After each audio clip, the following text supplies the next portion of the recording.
मोहनगढ़ के पूर्व सांसद और किसान नेता कर्नल सोनाराम चौधरी को श्रद्धांजलि देने के लिए केंद्रीय मंत्री गजेंद्र सिंह शेखावत और जसवंत सिंह बिश्नोई मोहनगढ़ पहुंचे, जहां पर दोनों ही नेताओं ने बाड़मेर जैसलमेर के पूर्व सांसद स्वर्गीय कर्नल सोनाराम चौधरी के निवास पर पहुंचकर उनकी तस्वीर पर पुष्प अर्पित कर श्रद्धांजलि दी। इस दौरान शेखावत ने भावुक होकर कर्नल सोनाराम चौधरी को याद किया। के साथ में केवल 5 साल ही नहीं, मेरे पिताजी और कल साहब क्योंकि साथ पढ़े हैं, एक ही साथ में engineering college, MBM engineering college Jodhpur के विद्यार्थी रहे और जोधपुर में निवास स्थान भी मेरा और कल साहब का बिल्कुल पास में है, तो मेरा उनके साथ में पारिवारिक संबंध था, उनका स्नेह मिला।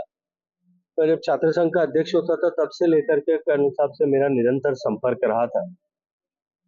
अद्भुत जीवट वाले व्यक्ति थे, अद्भुत साहसी व्यक्ति थे, अपनी बात साहस के साथ में लोगों के सामने रखना, चाहे वो किसी भी स्तर का व्यक्ति हो, ये कल साहब का बड़ा गुण था, बड़ी खूबी थी।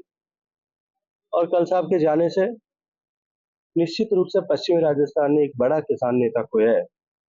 उनका असामयिक निधन हम सब के लिए निश्चित रूप से दुखद भी है, आघात का कारक है, लेकिन ईश्वर की मर्जी और विधि का विधान है।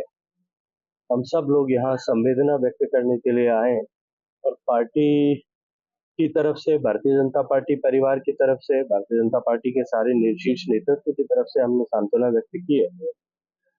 ईश्वर उनकी आत्मा को चिर शांति प्रदान करे, परिजनों को आघात को सहने की क्षमता प्रदान करे, ऐसी तरह से। इस दौरान शेखावत व बिश्नोई ने कर्नल चौधरी के पुत्र डॉक्टर रमन चौधरी तथा उनके बड़े भाई चेतन राम चौधरी से मुलाकात कर संवेदना व्यक्त की और शोकाकुल परिजनों को ढांढस बधाया। वहीं प्रदेश मंत्री आईदान सिंह भाटी, कवराज सिंह भाटी, तरेंद्र सिंह भाटी सहित भाजपा के कई कार्यकर्ता मौजूद रहे।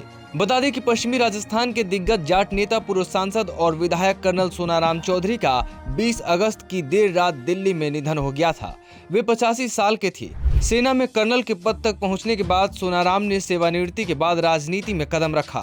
उन्होंने करीब 25 साल तक भारतीय सेना में अपनी सेवाएं दी। उसके बाद वे कांग्रेस पार्टी के जरिए राजनीति में उतरे। 1996 में पहले ही चुनाव में जीत दर्ज की। वे सबसे पहले 1996 में बाड़मेर जैसलमेर लोकसभा क्षेत्र से कांग्रेस के टिकट पर सांसद बने। 1998 और 99 में भी कांग्रेस से बाड़मेर लोकसभा में जीत दर्ज की। इसके बाद वो बीजेपी में शामिल हो गए और बाड़मेर जैसलमेर लोकसभा क्षेत्र से चुनावी मैदान में उतरे।